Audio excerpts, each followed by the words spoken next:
Projeto Campo Futuro chega ao oeste da Bahia. A cidade de Luiz Eduardo Magalhães recebeu o painel para levantar os custos de produção do café.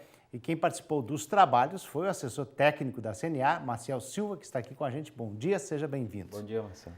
Então, qual o tamanho da propriedade modal verificada em Luiz Eduardo Magalhães? Houve alteração em relação ao ano anterior? Não, Marcelo, essa propriedade ela teve um tamanho bem similar ao do ano passado. Só para ficar claro para quem está nos assistindo, que o painel do Campo Futuro ele busca levantar aquela propriedade que mais representa a região. Então, por isso que nós trabalhamos com esse conceito de propriedade modal. Seria aquele tamanho de propriedade que mais se repete naquela região. Nós não trabalhamos com a média porque na maioria dos casos não representa a região, porque tem uma heterogeneidade muito grande. Tem propriedades de 50, propriedade de 4.000 hectares. Então, a propriedade que mais representa, Luiz Eduardo Magalhães, ela tem hoje 300 hectares. 300 hectares cultivados com café arábica. Ok, e quais são as características produtivas da região verificadas durante o painel? Então, Luiz Eduardo Magalhães tem uma característica produtiva bastante distinta da cafeicultura nacional como um todo, daquela cafeicultura tradicional. É uma cafeicultura com um aporte tecnológico muito grande, então são áreas irrigadas, com pivô central na sua maioria, e com a espécie café arábica, com uma produtividade hoje em torno de 45 sacas, que foi levantado no painel. É uma produtividade bastante similar à que foi levantado no ano anterior, além do mais, há um aporte muito grande em fertilizantes e defensivos nessas áreas. Então, digamos que trabalha com um nível tecnológico altíssimo na região. E como é que ficou o custo de produção, Marcelo? Então, Marcelo, se tratando dos desembolsos do custo operacional efetivo, daquele que o produtor paga efetivamente, ficou em torno de R$ 250 por saca. E quando se acrescenta nesses desembolsos o custo com depreciação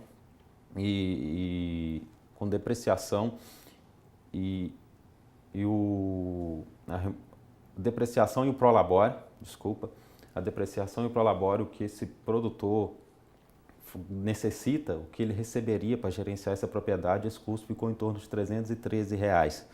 Então, você vê que houve um aumento significativo em relação ao COI, esse custo operacional total que nós chamamos, porque há um capital empatado bastante grande na região, por conta desse nível tecnológico, a infraestrutura é maior, e quando se fala do custo total, que além do custo operacional efetivo, da depreciação, do pagamento da mão de obra desse produtor e do custo de oportunidade, esse custo ficou em torno de R$ 350 por saca.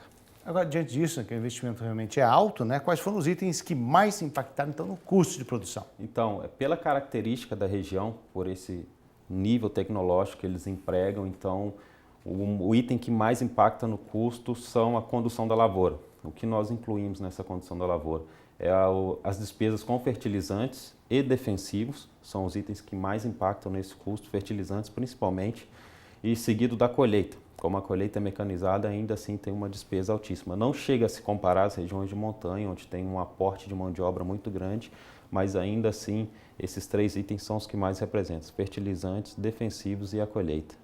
Agora, Marcel, com esses dados levantados, é possível dizer se a cafeicultura é uma atividade rentável na região?